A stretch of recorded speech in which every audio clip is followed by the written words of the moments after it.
Regolarmente, come ogni venerdì mattina, è con noi il presidente della Regione Veneto in diretta, Luca Zaia. Buongiorno. Buongiorno a tutti, Buongiorno. Grazie per l'invito. Buongiorno presidente, grazie sempre a lei. Ma c'è una cosa che dobbiamo discutere stamattina, l'indipendenza del Veneto. Lei è veramente convinto che i veneti vogliono andarsene dall'Italia e andare per conto loro?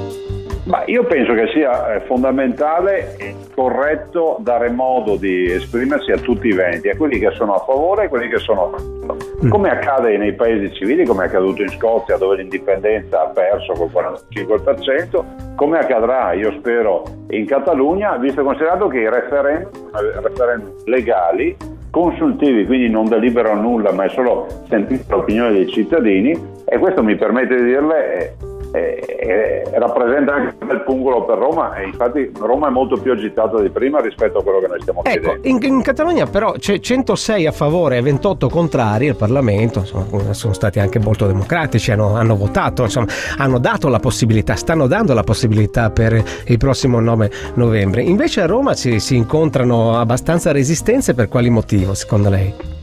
Ma guardi, la Catalogna, a dire la verità, ha i problemi del Veneto, quindi la Catalogna ha gli stessi problemi con Madrid che il Veneto ha con Roma.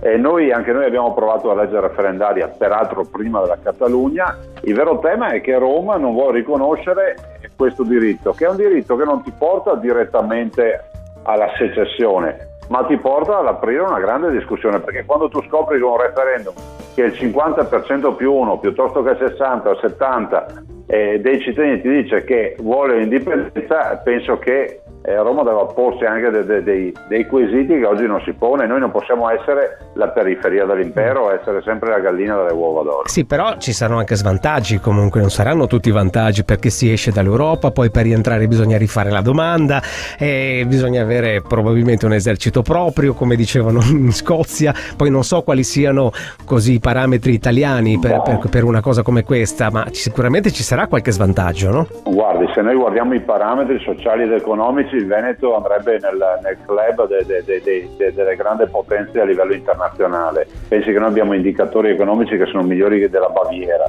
Poi, quanto all'Europa, mi si spieghi come mai la Gran Bretagna è così forte che ha deciso di restare fuori dall'Eurozona, piuttosto che la Russia, che non è in Europa, comunque ha una posizione dominante rispetto a molte politiche. Direi che il tema non è Europa sì, Europa no, il tema è che il mondo sta cambiando e bisogna adeguarsi a questo cambiamento. Voi avete anche creato un numero IBAN di conto corrente sul quale farà fluire i versamenti per il finanziamento del referendum consultivo sull'indipendenza del Veneto.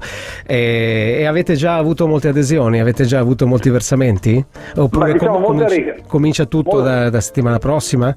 Sì, molte richieste, come dice bene lei Berri, perché il conto sarà operativo da lunedì mattina, e questa è la dimostrazione che siamo persone serie. Cioè, la legge per fare referendum dice che non lo debbono pagare le istituzioni questo referendum, non lo devono pagare i cittadini con le loro tasse, ma lo pagheranno tutti coloro che vogliono contribuire volontariamente a finanziare questo referendum in maniera ufficiale, in maniera tale che nessuno abbia nulla da dire. E poi vedremo come va a finire. Grazie a Luca Zaia, presidente della Regione Veneto. Grazie a voi. Buona giornata. Radio Padova, la radio che ti serve.